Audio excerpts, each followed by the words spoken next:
as we get to look at our grid, there he is, Bobby Fong on front row with Gagne and Yates. Hayden Gillum, Cam Beaubier coming from the second row with SDK there. Andrew Lee, Uribe, Escalante, Herron coming again from row 4. Benjamin Smith, hopefully we got Ben's back together with Flinders just outside him. Cornbow Beach, Danilo Lewis, Campbell, Stouffer, and Waters are going to round out row number 6. Last row, Greg, we got Davis, Blackall, and Marquez. So right now, you heard Herron say, each one of us have had some bad luck this year. Everybody's had it. The MotoAmerica National Champion in Superbike. And away we go to turn number 1. Bobby Fong with a good launch. It looks like he's out front. Cameron Beaubier with a much better start than we've seen in the first one. He's going to be leaning on, no, so he's not going to take the chance on Jake Gagne, but into third place goes Beaubier. And where is Josh Herron? That is the question. He is in 5th place. So Herron right there in the mix right now with clean racetrack in front of him. Bobby Fong trying to check out. Look at Gagne. What's Gagne? You think Gagne's just kind of trying to dictate the pace here? No, I don't think so. I think that, you know, for Jake, I honestly, being any one of the other riders in this race, it's really, really difficult. You don't want to get near the 3 guys that are battling out for this championship. You don't want to be the reason that one of these other guys gets taken out of a championship. For Bobby Fong, what a tremendous first half of a lap he has going here. He's got to try to get out front and get away. Hayden Gillum there in 6th. Uribe, Yates, Escalante, Smith round out our top 10. Look, I'm not trying to make an excuse for Josh Herron at all, but keep in mind that both Beaubier, just a couple weeks ago, Beaubier had the wrist injury right at home. We'll see how that goes and who's going to play their cards the best. Gagne with a big run right now on Beaubier. I mean, Gagne went through that last corner, Greg, so fast. Cam's going to go to the lead around the outside of Bobby Fong. Yes, he is. He goes right by him, and I thought Gagne had the run. Cam had just as good a one, didn't he? He did. 120.7 for Sean Dillon Kelly on the Vision Wheel M4 X-Star Suzuki. That rider's in 4th place. So Beaubier now wants to dictate the pace to Bobby Fong. But this is the part of the section where Bobby has been so fast on the edge of the tire. Try to see if they made any changes from race 1 today, race 2 overall for the weekend as we look. Fong up Bobby the inside. Fong, what a move that is going into there. What commitment. What commitment. And that's going to blow Beaubier's drive, and now he's going to have attacks coming from a Yamaha, a Suzuki, and a Ducati. So there goes Herron up the inside. He's going to go from 5th to 3rd, and with 32 had nowhere to go, and now Sean Dillon Kelly goes up the inside. Another look at what happened. This is incredible. But see, this is what we've been talking about with Bobby Fong, straight lining stuff. He's going to come through here. This is going to be shifting up to 4th. Watch how he straightens his bike up. See that? So he's going to be basically beating Cam to the apex of that corner for the other guys to go by. Herron has got a triple bike draft essentially, and he's going to make the pass on 2 of the 3 going down into turn 1 and slot himself in between Beaubier and Gagne. Gagne had a notion to just that small gap. No dramas for Herron at all right now. We know that he has speed. Looks like he's just trying to feel some things out. And Herron, look, he may be saving tire. He may be doing, he's just comfortably in 3rd right now and managing that gap to the front 2. Bobby Fong had scored points in every race so far this season. His worst result being 8 points, which is 8th place finish. And to have him do it in race number 2, just a heartbreaker for Bobby Fong, his team, his fans. But we're in the situation that we're in right now, and it is between the top 3. But right now, Cameron Beaubier in a perfect position to win the championship. Last time Cameron Beaubier was Superbike champion, 2020. He started his run in 2015, did the number 6. Champion. There's a good look at Hayden Gillum on that CBR 1000 RR-R SP, and no way. Is it? Is that Bobby Fong? Man. He crashed again. So for the number 50, he just handed it over to Josh Herron or Cameron Beaubier. It's just brutal. Such a bummer Sunday. Be coming in here and you're going to just see the front tuck. And now Cameron Beaubier, he's going to have plus almost 2 seconds. Team. This is what I was talking about with Herron, though, right? He may not have the bike right now to go the speed that he needed to be up front, but it's the patience. I'm going to put myself in a position just in case. Beaubier still only has to finish 2nd to Herron, and he'll wrap this championship. My eyes are on the number 40 and the number 69. 100%. And I was going to get there, believe it or not, because it's not like Herron's got 3 or 4 seconds behind him where Cam can just sit in there.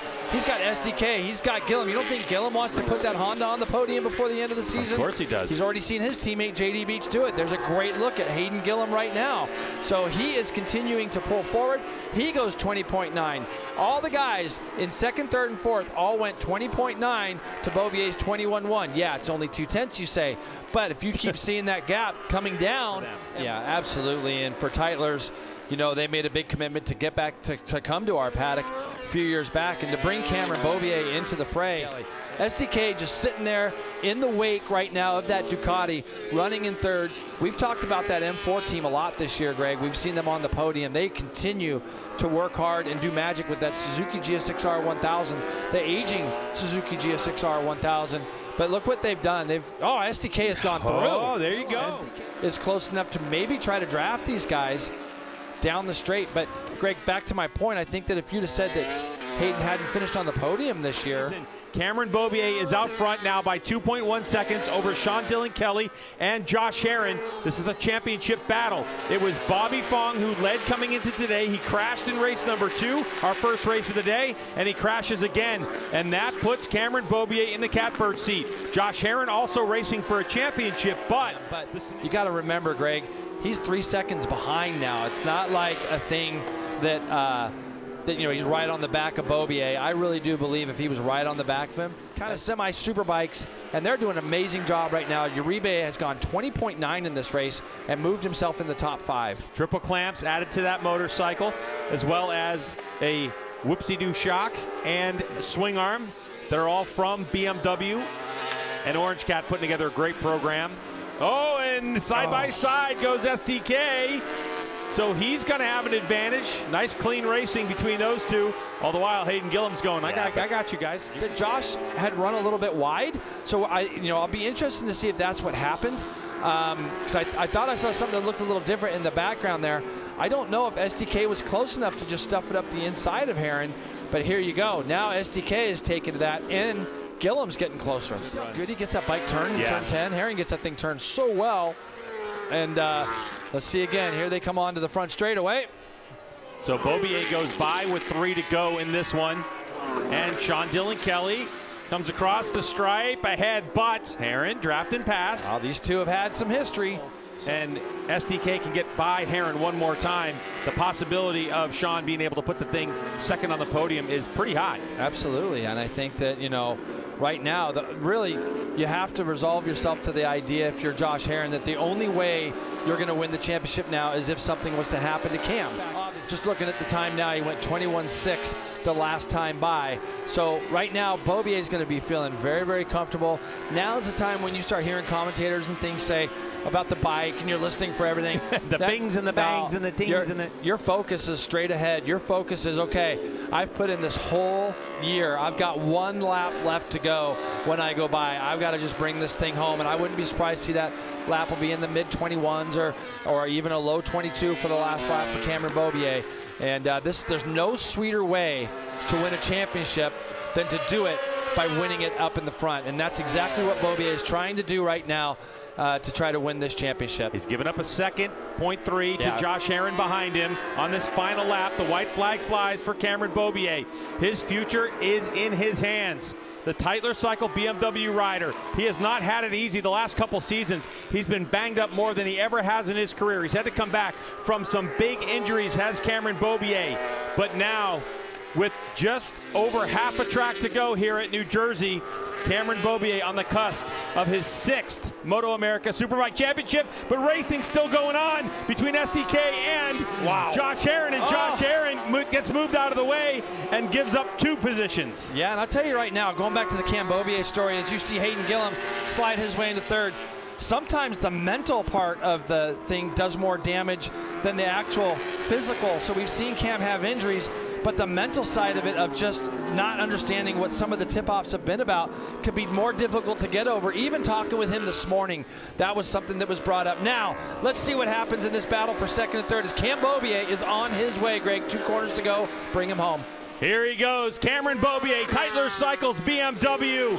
He's going to go through the final corner, squeezes the gas, on his way to his 6th national championship, and he gets it done with a win. In second place, Sean Dillon Kelly and Hayden Gillum. So So BMW, Suzuki, and Honda on the final podium of the 2025 season here in MotoAmerica Superbike competition. And he wasn't on the lips of many just a couple races ago, but they grinded out, and what an effort from this team. And boy, what a fight, the Warhorse Ducati team, and it looks like it's Ashton Yates down on the last lap. Man. But tip of the cap to the Warhorse HSBK Racing Ducati team. Oh, head down. And as I said, he didn't seem necessarily like he was fully believing he was going to do this when I spoke to him at the start of the race. So look at that team around him. All joy. He has done it. Your 6-time Superbike champion, Cam Beaubier. And what a way to do it. That pedigree showing you that the race ain't over until it's over. Hugs there galore with his crew. Awesome for Hayden Gillum, too, on the Real Steel Honda team, getting his first podium. They already got JD Beach on the podium. This is what we do know. Unofficial results have Beaubier over Sean Dillon Kelly and Hayden Gillum, your podium. Let's get right down to Jamie, who has our new champ. Able to get that title with the #1 plate right there. A lot of work went into this. Go back to Road America. Beaubier had a huge crash. You go back to the last year at Road America, Beaubier breaks his heel, leading the championship, put him out for a couple races, came back and just couldn't make it happen. And 2025 in Superbike have Beaubier 371 over Josh Herrin, 346. Bobby Fong ends up in third, Gagne fourth, and SDK in fifth.